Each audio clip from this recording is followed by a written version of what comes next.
Do you believe a plant could be lucky or can attract money for you? I don't think so. Actually, I'm talking about the plant Crassula avata, जिसे कि lucky plant, jade plant, money tree ऐसे बहुत से नामों से जाना जाता है। और आज हम बात करने वाले हैं इसकी केयर टिप्स के बारे में, इसकी प्रोपगेशन के बारे में और इसकी रिपोर्टिंग के बारे में। और साथ में मैं आपको दिखाऊंगी इसकी प्रोपगेशन के रिजल्ट, जिसे कि मैंने ऑर्गेनिक एंड केमिकल दोनों टाइप के रूटिंग हार्मोन को यूज़ करके प्रोपगेट किया है और कुछ लीव्स को भी प्रोपगेट किया है, तो उनके रिजल्ट्स भी आज हम देखेंगे। तो चलिए शुरू करते हैं। नमस्कार, मैं Pooja Sharma and welcome to my YouTube channel एक नई सुबह।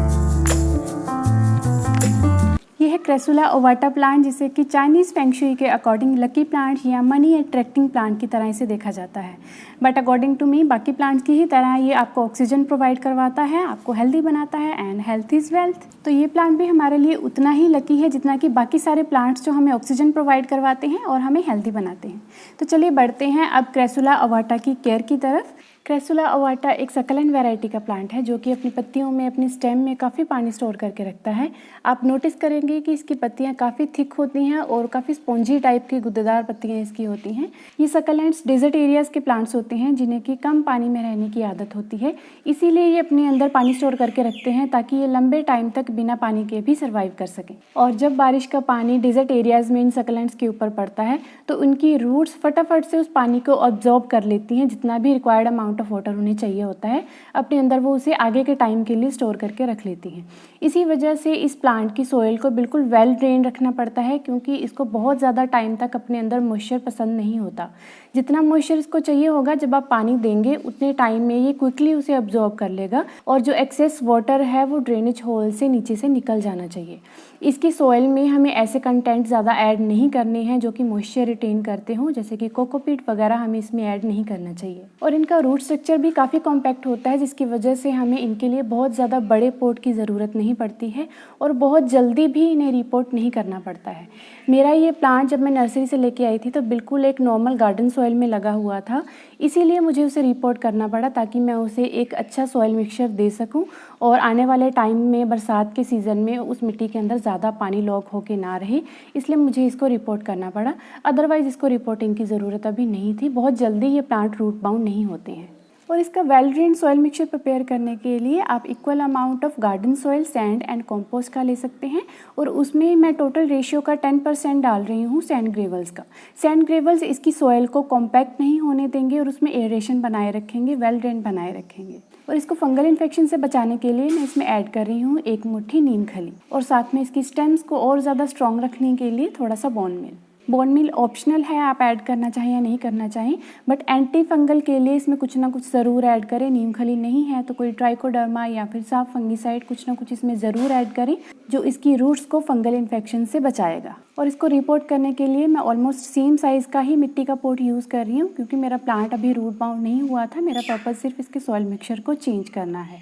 तो इसको रिपोर्ट करने के लिए मैं ज़्यादा से ज़्यादा इसकी जो पुरानी सॉइल है, गार्डन सॉइल, उसको रिमूव कर दूंगी ताकि बहुत ज़्यादा वाटर लॉगिंग उसमें ना हो और वेल ड्रेन्ड सॉइल मिक्सचर के अंदर ये अच्छे से सर्वाइव कर सके। क्रेसुला ओवाटा के साथ मेनली दो ऐसी प्रॉब्लम्स हैं जो हमें फेस करनी पड़ती हैं, जिसमें एक है लीफ फॉल की प्रॉब्लम जो कि काफ़ी कॉमन है और दूसरी है लीव्स के डल होने की प्रॉब्लम कि उसकी जो लीव्स हैं वो येलो होना शुरू हो जाएंगी, ऐसे ग्रीन नहीं रहेंगे। आपका प्लांट जो है वो उतना अट्रैक्टिव, उतना सुंदर दिखाई नहीं देता है। तो चलिए डिस्कस करते हैं इसके रीजंस। पहला जो इसका रीज़न होता है वो है ओवर वाटरिंग। अगर आप इस प्लांट को गीली मिट्टी में ही बार बार पानी देते रहेंगे तो इसकी रूट्स में रोटिंग की प्रॉब्लम हो जाएगी, जिसकी वजह से रूट्स सॉइल में से न्यूट्रिशन लेके प्लांट तक नहीं पहुंचा पाती हैं और इन द रिजल्ट आपके प्लांट की लीव्स जो हैं वो डल होना शुरू हो जाएंगी, येलो होना शुरू हो जाएंगी। क्योंकि उन्हें न्यूट्रिशन नहीं मिल पाएगा प्रॉपर, तो वो अपनी क्लोरोफिल की ज़रूरत को पूरा नहीं कर पाएंगे और पत्तियों में क्लोरोफिल की वजह से ही उसका कलर ग्रीन रहता है। क्लोरोफिल की कमी हो जाएगी तो पत्तियां ग्रीन नहीं रहेंगी। ये प्लांट अंडर वाटरिंग पे इतनी जल्दी रिएक्ट नहीं करता है जितनी जल्दी ये अपना रिएक्शन ओवर वाटरिंग पे दिखाता है। अंडर वाटरिंग के सिम्टम्स आपको तब दिखेंगे जब आप उसे बहुत लंबे टाइम तक ड्राई रख रहे हैं और उसके सिम्टम्स क्या हो सकते हैं कि आपकी ये जो लीव्स हैं ये इतनी थिक नहीं रहेंगी, ये पतली पड़ना शुरू हो जाएंगी और हल्के हल्के से रिंकल्स भी आपको इसकी लीव्स के ऊपर दिखने शुरू हो जाएंगे। दैट मीन्स आपका प्लांट अंडर वाटर्ड है और रिक्वायर्ड अमाउंट ऑफ वाटर आप उसे प्रोवाइड नहीं करवा पा रहे हैं। और पत्तियां गिरने के पीछे जो रीज़न होता है वो है लेस अमाउंट ऑफ लाइट। इस प्लांट को बिल्कुल ब्राइट लाइट चाहिए सर्वाइव करने के लिए, और अगर आप इसे अर्ली मॉर्निंग की 1-2 घंटे की सनलाइट प्रोवाइड कर देंगे तो ये बहुत अच्छी, बहुत फास्ट ग्रोथ करेगा। इंडोर अगर आप इसे रख रहे हैं तो किसी ऐसी जगह पे रखिए जहाँ पे विंडो से सनलाइट आती हो। ईस्ट फेसिंग एरिया में या फिर वेस्ट फेसिंग एरिया में आप इसे रख सकते हैं। आती या जाती हुई धूप इसके ऊपर पड़नी चाहिए। और अगर आप उसे वो सनलाइट प्रोवाइड नहीं करवा पा रहे हैं, ओनली ब्राइट लाइट में ही आपने उसे रखा हुआ है, तो आफ्टर एवरी वीक उसे 1-2 दिन के लिए बाहर ज़रूर लेके आएँ। शाम के वक्त उसे बाहर लेके आएँ ताकि रात भर में वो अपने आप को बाहर के एटमॉस्फेयर में ढाल ले और 1-2 दिन में वो अपनी रिक्वायर्ड एनर्जी गेन कर लेगा ताकि फिर से वो कम लाइट में कुछ दिन और अंदर सर्वाइव कर सके। और अगर आपके प्लांट में ऑलरेडी लीफ फॉल की प्रॉब्लम स्टार्ट हो चुकी है तो उसे तब तक बाहर रहने दीजिए जब तक कि उसकी ये प्रॉब्लम सॉल्व ना हो जाए। जब तक उसकी लीफ गिरना बंद ना हो जाए तब तक आप उसे वापस इंडोर ना रखें। चलिए अब जानते हैं कि आप इस प्लांट को प्रोपगेट कैसे कर सकते हैं या मल्टीप्लाई करके आप इससे नए प्लांट्स कैसे बना सकते हैं।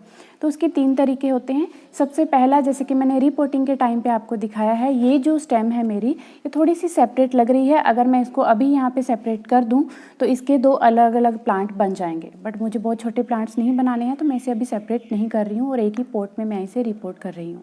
तो ये तो हुआ रूट डिवीजन मेथड जिसके थ्रू आप इसे प्रोपगेट कर सकते हैं। दूसरा मेथड होता है इसे कटिंग के थ्रू प्रोपगेट करना। कटिंग से प्रोपगेट करने के लिए आपको इसकी एक छोटी सी स्टेम लेनी है। यहाँ पे मैं इसकी 2 कटिंग्स ले रही हूँ प्रोपगेट करने के लिए। किसी भी प्लांट की कटिंग को प्रोपगेट करने के लिए हमें उसकी नीचे की लीव्स को हटा देना चाहिए। जितना स्टेम का पार्ट सॉइल में जाएगा वहाँ पे लीव्स नहीं रहनी चाहिए। और इस प्लांट का और बाकी के सकलेंट्स का बेनिफिट ये होता है कि आप उसकी लीफ को भी प्रोपगेट कर सकते हैं, आपकी लीव्स भी वेस्ट नहीं होंगी। स्टेम कट करने के बाद आप नोटिस करेंगे कि ये जो नीचे का पोर्शन है ये आपको काफ़ी वेट दिखाई देगा, तो इसे हमें ड्राई करना होता है at least for the 24 hours. 24 hours के लिए आप इन स्टेम्स को एंड लीव्स को किसी शेडी एरिया में रख दीजिए और नेक्स्ट डे हम इसे प्रोपगेट करेंगे। और नेक्स्ट डे आप देखेंगे कि इसके कटे हुए एजेस जो हैं वो बिल्कुल अब सील हो चुके हैं, कोई भी वेट पोर्शन आपको इसमें दिखाई नहीं देगा। और इसको प्रोपगेट करने के लिए मैं यूज़ कर रही हूँ equal amount of sand and cocopeat. Soil इसलिए यूज़ नहीं कर रही हूँ क्योंकि सॉइल में फंगल इन्फेक्शन के चांसेस काफ़ी ज़्यादा होते हैं and succulents are very prone to fungal infection. उनमें बहुत जल्दी ये फंगल की प्रॉब्लम हो जाती है।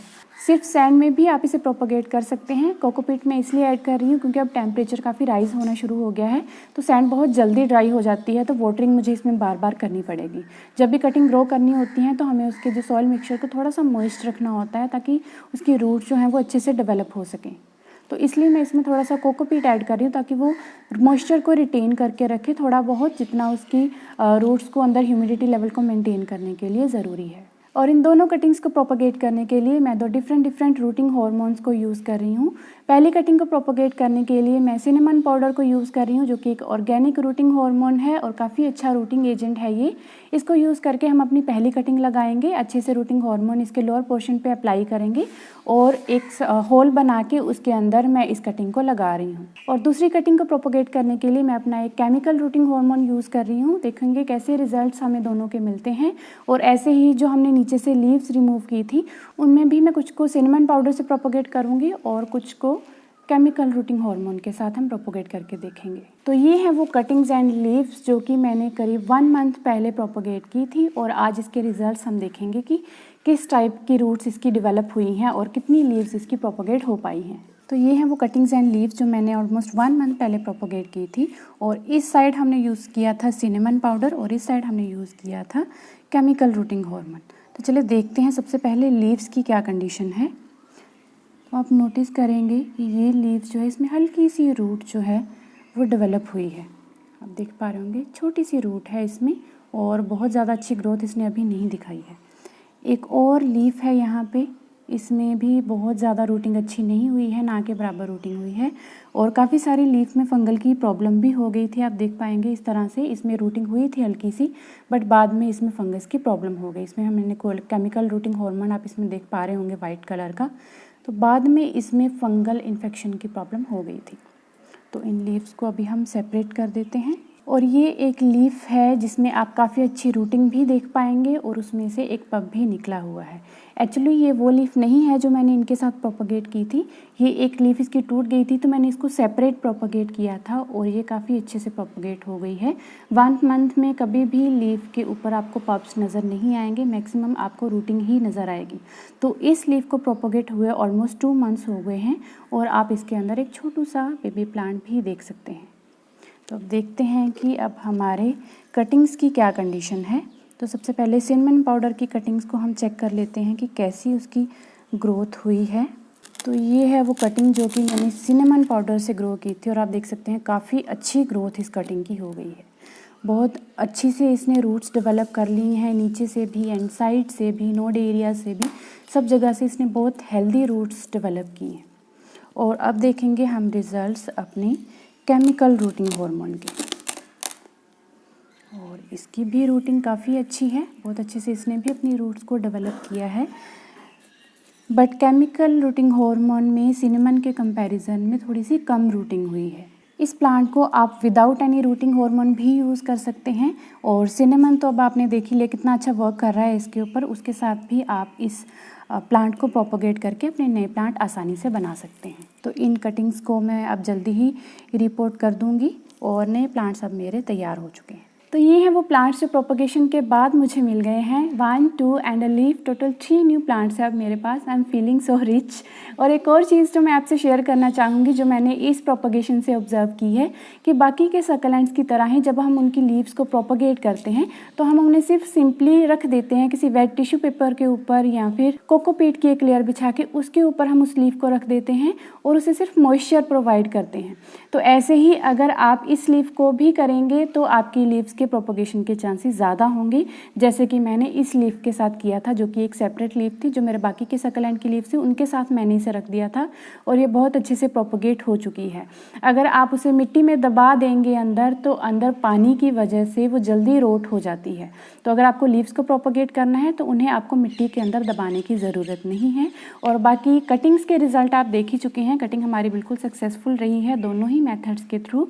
और केमिकल रूटिंग हार्मोन आपको हमेशा परचेज करने की ज़रूरत नहीं है, सिनेमन पाउडर भी आपका काम बहुत अच्छे से कर देगा। आई होप आपको आज की ये वीडियो एंड प्रोपोगेशन के रिजल्ट्स अच्छे लगे होंगे। तो प्लीज़ इस वीडियो को लाइक एंड शेयर करें, मेरे चैनल को सब्सक्राइब करें एंड बेल आइकन प्रेस करें for the latest video notifications. धन्यवाद।